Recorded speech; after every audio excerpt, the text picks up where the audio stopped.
Good day, viewers. It's another very beautiful edition of your number one newspaper review program by standards at Newsstands. I'm Michael Adekunle, and I'll be taking you on today's edition of this program.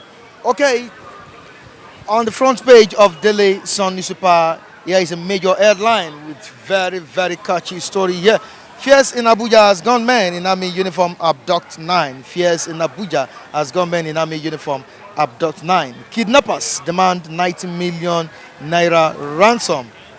Kidnappers demand 90 million naira ransom. Two policemen abducted in Rivers. 150 bandits invade Sokoto. Two policemen abducted in Rivers. 150 bandits invade Sokoto. Federal government banks on VAT hike.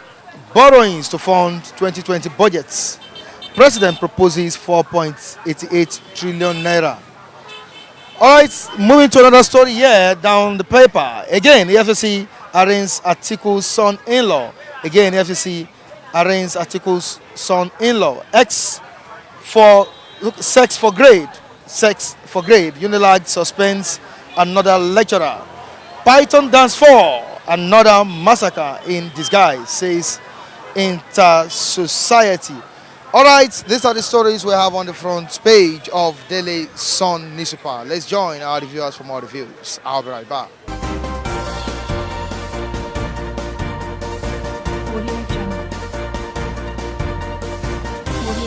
No, honestly speaking, my brother, this kind of issue, or what will I call it, whatever,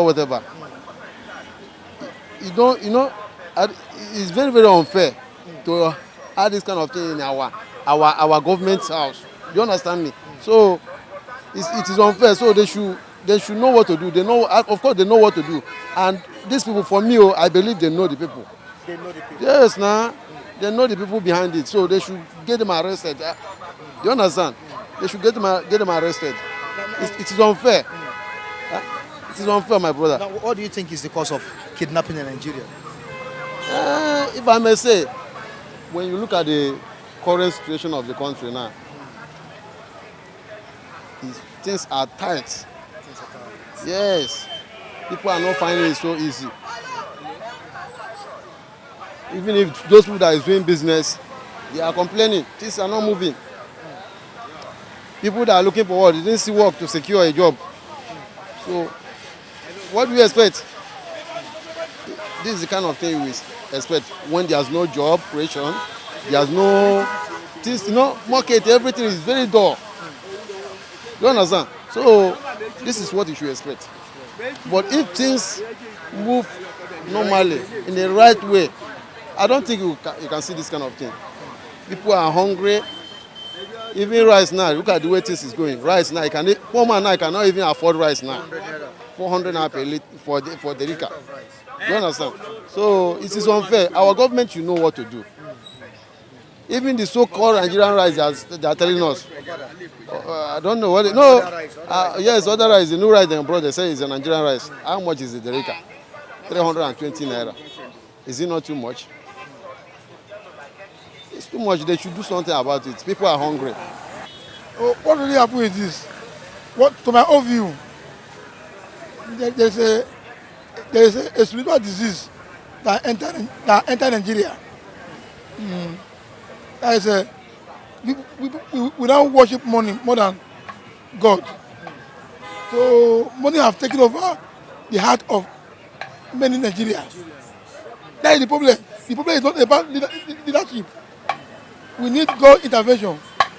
And in this case, I blame most of the religious leaders. They are in position to lecture people, to tell people the danger of all those things. But some of them are eating bread and butter from them. They don't tell them the truth. They always preach prosperity. It's not to tell them the main thing, to put fear in their mind.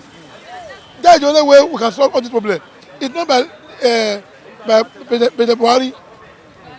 That is the truth. Because in the midst of hardship, people still enjoy, they manage themselves and they are still living well. But in this administration, do you think that insecurity has been well tackled or well managed? Insecurity has been tackled in so many areas, but there are some saboteurs. which is only Almighty God that can bring them out. This government, he make effort to make sure he subdue insecurity. But saboteurs are within the system. Even my own system, police. Eh? When you will tell somebody, this person commit, oh, and after arresting him, you will later reveal the secret that person. Now I go tell us. Tell me now how Nigeria, how confident in us. You see, money have spoiled the system. I beg the Alpha, the pastor, to look into this. That is the main issue.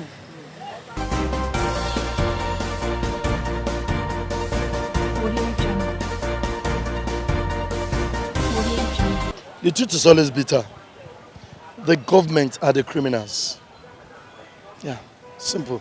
The government are the criminals. I have a reason for saying it. You know, oftentimes I hear people say different kind of things. Even when some people talk about Boko Haram and talk about, now ask myself, who are these Boko Haram? Does it mean that these people have sufficient weapons more than Nigerian government? No. But the problem is that Nigerian government is not ready to tackle Boko Haram. That is why I said Boko Haram is Nigerian government. Because you cannot fight Boko Haram as a Nigerian government. You want to fight Boko Haram. No, it's just like fighting yourself. So what you hear on paper every day is we just talk and talk and talk. But we know, sincerely, deep inside us, we know that government is Boko Haram. The same thing, these aspects. You are talking about security. How did they get the army uniform? The military men are involved. The government is involved. Come on. You cannot tell me that these guys just, oh come on, it's not easy. There must be one top military man giving them support. They even demanded for 90 million rands. That is just it. Because if there is no backup somewhere, they can't operate. Let me just tell you one thing about minor criminal. You see, if you're a minor guy, you want to operate in a big time, you want to operate a big job. Okay. Let me tell you, you sit down and study it. But if you don't have a big man inside, you can't operate it. Go and check it. If you don't have a big man there, you can't.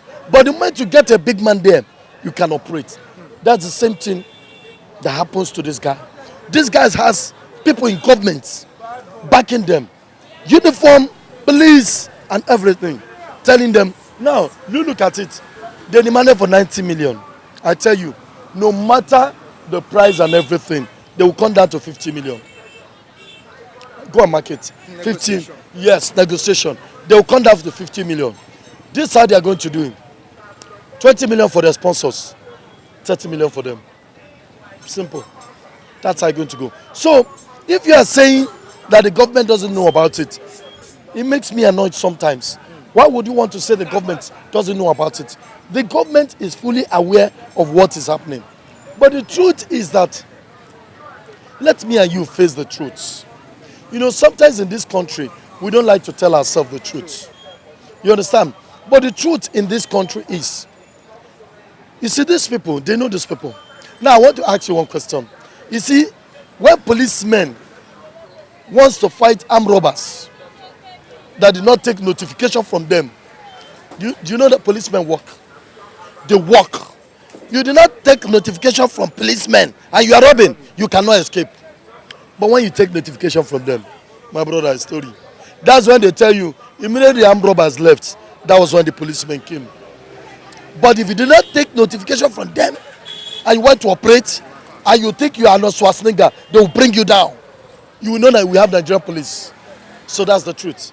This guy we are talking about in question, they are part of our governments.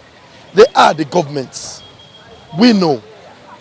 But the problem with Nigeria is we sometimes see the truth and just cover it and pretend as if we don't see it. Now you are saying something. You are making noise. You think Buhari will listen to you? No. Let me put it this way. Sorry to say, the Buhari I know now is not the Buhari then. Buhari is dead. This is a new man. Take it. I told you it's a story for another day. But one day, I will choose to tell you the reason why I keep saying this repeatedly. Because a lot of people will keep asking me, why is it that you keep on mentioning Buhari is dead, Buhari is dead? What evidence have you? I have a lot of evidence. Let me just draw your attention to one. The former Buhari used to be sick. all the time. Remember, what happened to sickness? Is a miracle. Remember, he went for a medical treatment. Good. Let me ask you. Then, when Buhari used to go for medical treatment, were there not expert doctors then? At least 6 months he goes. But right now, we don't hear again. It shows that something is wrong somewhere. I don't think the doctors must have provided absolute cure. Let me to that tell you the ailment. truth. I'm not talking because I want to talk. I have a foreign guy who told me confidently, the Buhari is dead. This Buhari you are saying is not Buhari. I know for that man to have said that to me on phone from United States of America, it means something. He didn't just want to open up to me. He said the Buhari is dead, but he has a wife. Let me now tell you. If the president is actually gone, don't you think his wife would have... Have you forgotten the way Awusa's reason? These people love themselves, for Christ's sake. Do you think the wife want to lose the position? If you were to be the wife, will you want to lose your position? No. Come on. Somebody else can pretend to be Buhari. Carry on the government. Why you maintain your position? That's the truth. Because these people are hungry for power. The wife too is hungry for power. So, I would only know in my heart my husband is dead. But physically, we'll pretend. If you are a very good observer, I want to give you an assignment. Go home and look at the former Buhari that we have. Check the ear. Ear. I want to give you that assignment. Check the ear. Make sure you look for the video. Check the ear of this present Buhari. You will understand. Number one, I don't want to go into details, the remaining. But I have a reason why I keep telling you that Buhari is dead. And not because of Nnamdi Kanu. I don't support Nnamdi Kanu. I don't have anything. I'm against his struggle, the way he struggles it. That's the truth. I'm an Igbo man. But I'm against the way Nnamdi Kanu struggles his own Biafra. No. I used to believe you're a freedom fighter. Fight it to finish. Mandela fought his own to finish. He went to jail so many times. You don't fight like a coward. Unfortunately, some Igbo guys don't see this. I was telling somebody, when Buhari said he wanted to arrest you, Nnamdi Kanu, he wouldn't have run. They will not kill him. I swear to God. They will be afraid that the Igbos will have to do something. They will not. But you ran away like a coward. And some stupid people are telling me he ran because he had to fight for another day. That is, to me, I call it somebody being coward. So I'm not a supporter of Nnamdi Kanu. I wanted to clear you on that so that you don't think that because Nnamdi Kanu said that this is not Buhari, this man too is saying, no, I'm not a supporter of Nnamdi Kanu. All right, thank you so much, MC Drama. Yes, sir. Always bringing out very vital points. Yes. Thank you so much. All right, this is where we wrap it up on today's edition of Bystanders at Newsstands on Flip TV. Do join us next time as we bring you important issues in Nigeria. Michael Adekunle still remains my name. Behind the camera, Latif Adewale. Also in the studio, the editor himself, Michael Ojo. Have a nice day.